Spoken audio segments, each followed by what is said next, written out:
the distinct pleasure this year of not having an election, but we have to remember that we do have two representatives in the 48th this year, Deb Eddy and Ross Hunter, that we need to make sure that we bring them back to Olympia. They have done an absolutely fabulous, fabulous job there in the House. So let's make sure that...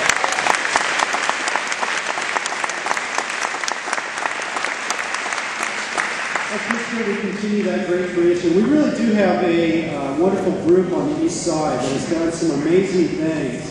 But this year in Olympia was a fabulous, fabulous year. It was a great year in large part because of our governor.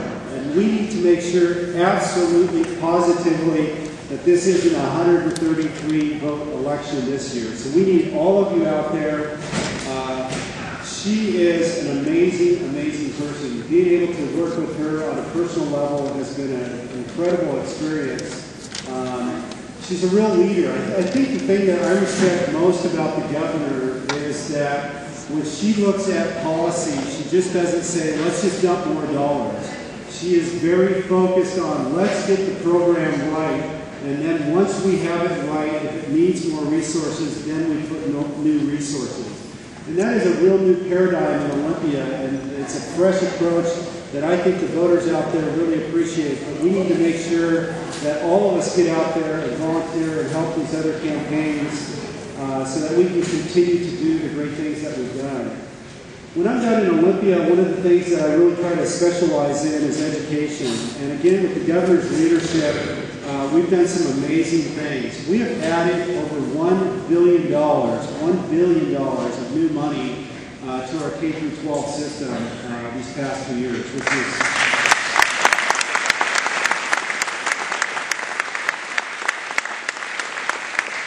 a phenomenal feat. One of the things that we did this year is we tried to make up for some of the cost of living increases that we call them the Dino cuts of 2003. So we tried to make up for some of that. We had a ½ point increase in addition to the other cost of living that we were able to get teachers this year. One of the things that I think the governor really, really understands, and that is the importance of early education. When you look at, we have over 55% of our kindergarten students today, they come into kindergarten not ready. They're anywhere from 1 to 3 years behind.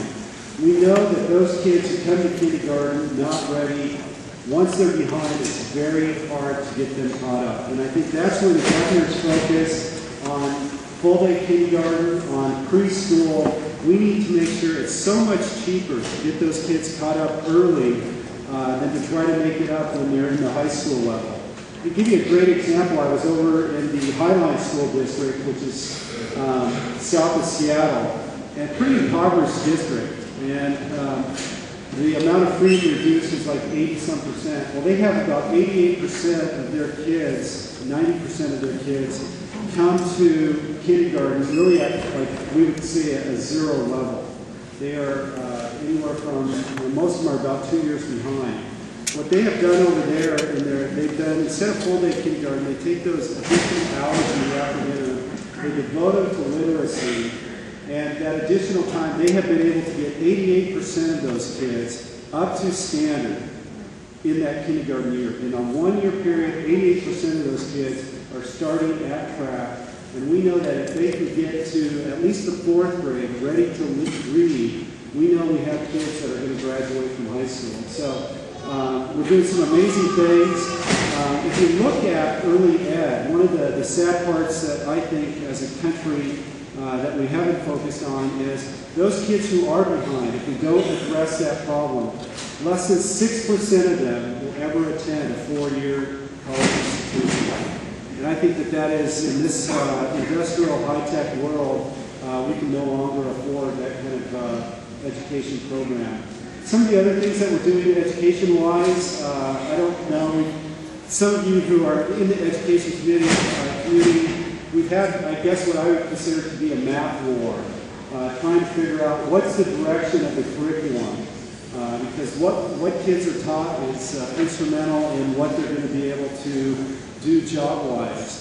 And you really have two different camps out there, and I guess at the beginning of this, I never thought that we would come to an agreement, but I think that the direction that we've seen between the more traditional math people and what we call the reform group, trying to find a middle road where kids know the multiplication tables, they know the basics, they know the basic algorithms, but they're also very steeped in the ability to do critical thinking. I think we found an equilibrium there that will really move the state forward. And a lot of other states are looking at us now as kind of the forerunner, which is kind of exciting. A couple of the other things that we've been doing this past year, in the mortgage market, we've had a lot of foreclosures and those kind of elements.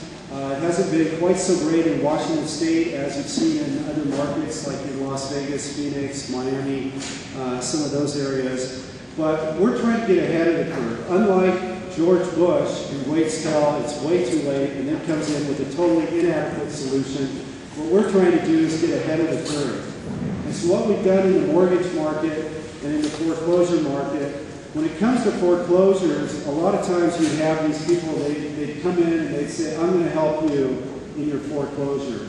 Well, too often what we saw is the only person that they helped was themselves. They really took people who had actually equity, and by the end of when all things were said and done, the people were out of their house and they had lost all their equity. And the sad truth is, in too many of these cases, if these people were just to go to the courthouse steps and go all the way through the foreclosure process, they'd at least come out of it with their equity. And so we've tried to put some real clamps on these scammers to make sure that when people are in this most unfortunate situation, that they're not being taken advantage of.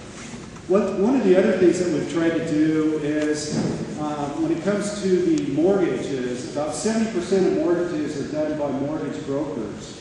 And what we've seen in that market is we've seen a huge increase in subprime loans. And that's really the loans that you're hearing about most often that people are having trouble with in the market today. And when it comes to those loans, what we found out is about 50% of the people that were given subprime loans actually qualify for conventional loans. And the reason they were given subprime loans instead of a more conventional loan was their broker was really looking out for the interest of the broker and not the interest of the borrower. And so we're trying to change that. It shouldn't be based upon how much money do I make as a broker. It should be what is in the best interest of my client. And that's really what we've done in Washington State now. Again, we're kind of at the forefront when it comes to that on a national basis. I think we will continue to go down that road. So there's a lot of exciting things that we did in Olympia. We got a lot more work to do.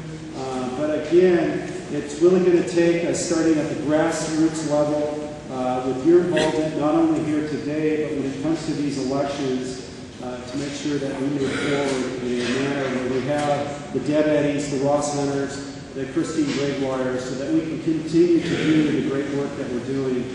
Because we have a lot more to do, and the environment, especially from a fiscal standpoint, is going to be a lot more difficult in the years to go ahead. So appreciate your support, and again, look forward to continuing this energy, the enthusiasm, so that we can make sure that we have a democratic sweep this coming November. Thanks, Mark.